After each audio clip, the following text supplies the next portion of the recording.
Donc jusqu'à maintenant, eh bien, tu as toujours utilisé des coordonnées cartésiennes et peut-être que tu ne savais même pas que c'était des coordonnées cartésiennes. Donc les coordonnées cartésiennes, qu'est-ce que c'est? Eh bien, elles nous permettent de déterminer la position d'un point dans un plan, par exemple un plan à 2 dimensions. Donc un plan à 2 dimensions, c'est un plan XY que tu connais bien. Donc je vais le dessiner ici. Voilà X et voilà Y. Et donc dans ce plan-là, eh bien, je peux spécifier un point, donc par exemple ici le point 3, 4, et donc me dire que le point 3, 4, je vais à 3 dans la direction X et à 4 dans la direction Y, et je place mon point ici. Donc ça, c'est le point 3, 4. Voilà. Mais en fait, c'est pas la seule manière de représenter un point. Par exemple, je pourrais très bien, spécifier une direction, donc spécifier cette direction ici, et spécifier de combien je dois aller dans cette direction pour aller à mon point là. Donc en fait, comment on pourrait spécifier une direction à ton avis ici?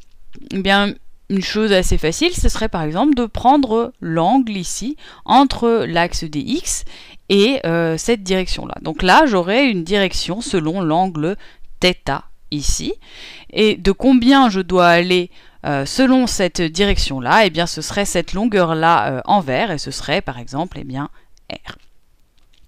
Donc en coordonnées cartésiennes, tu as l'habitude de spécifier un point comme ici, 3,4, qui veut dire en fait que c'est la coordonnée x, virgule, la coordonnée y ici. Et donc, en coordonnées ici polaires, c'est la manière dont ça s'appelle, je ferai exactement la même chose, je mettrai r, θ, et ça me donnerait donc mon point ici.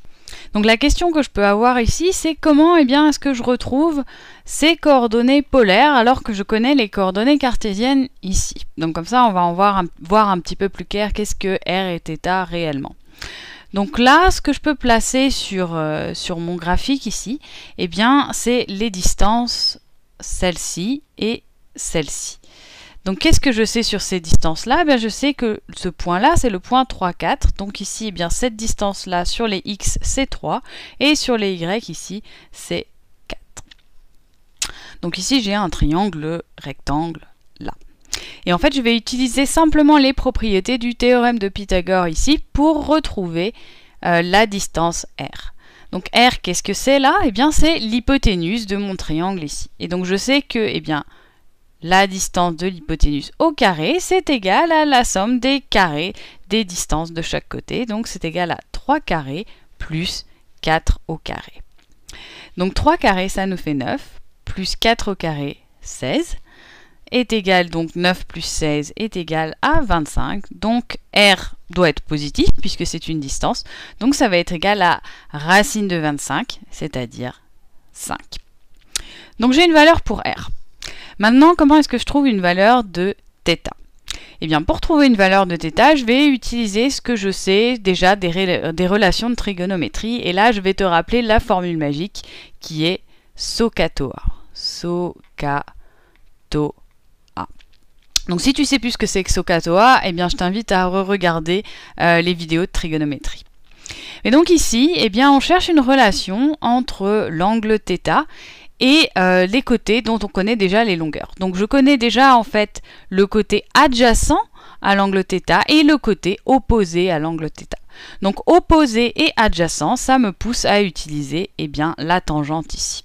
Donc tangente de θ, ça va être égal à l'opposé, donc c'est-à-dire 4, sur l'adjacent, c'est-à-dire 3. Et donc pour trouver θ, j'ai plus qu'à prendre l'arc-tangente de chaque côté de l'équation. C'est-à-dire que arc-tan de θ va être égal à θ, qui va être égal à arc-tan de 4 tiers. Et là, je crois que je vais être obligée d'utiliser une calculatrice pour ça. Donc je vais sortir ma calculatrice, la voilà. Et donc 4 tiers, c'est égal à ça, je vais prendre l'arc-tangente de ces 4 tiers-là. Et donc ça me donne en degrés 53 degrés. Donc θ ici est environ égal à 53 degrés. Donc en fait, ce point-là ici, c'est la même chose que d'écrire 5 puisque R est égal à 5, 53 degrés. Voilà. Donc ça, eh bien, c'est les coordonnées polaires de ce point ici. Maintenant, est-ce que c'est possible eh bien, d'avoir une équation plus générale qui me permette d'aller des coordonnées cartésiennes vers les coordonnées polaires? Eh bien, c'est ce qu'on va voir là ensemble tout de suite. Donc, comment je peux aller des coordonnées cartésiennes aux coordonnées polaires? Donc, r, θ. Eh bien, en fait, on va utiliser la même chose que ici. Je vais juste effacer quelques données, parce que maintenant, on va essayer de raisonner de manière plus générale. Donc, je vais effacer le 3 ici, le 4 ici. Donc ça, je ne connais plus ces coordonnées-là. Bon, je vais effacer ça. Voilà. Donc, la seule chose que je sais ici, c'est que ce point-là, c'est le point qui a pour coordonnées x, y. Donc, cette longueur-là, c'est x, et cette longueur-là, c'est y. Et donc, comment je fais pour savoir R en fonction de X et Y? Eh bien, comme tout à l'heure, j'applique le théorème de Pythagore qui me dit que R carré, c'est égal à X au carré plus Y au carré. Et puis, pour avoir l'angle θ, c'est comme tout à l'heure, je vais utiliser la tangente qui va me donner tangente θ est égale à opposé, donc c'est-à-dire Y, sur adjacent, c'est-à-dire X. Donc avec ces deux équations-là, je peux transformer des coordonnées cartésiennes en coordonnées polaires.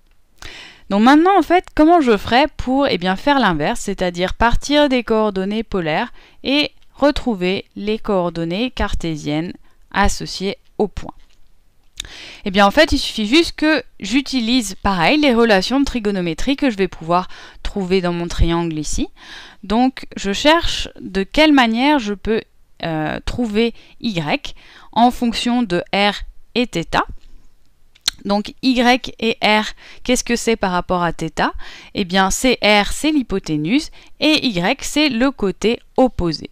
Donc, opposé hypoténuse, ça m'oblige à utiliser le sinus ici, si je regarde SOHCAHTOA.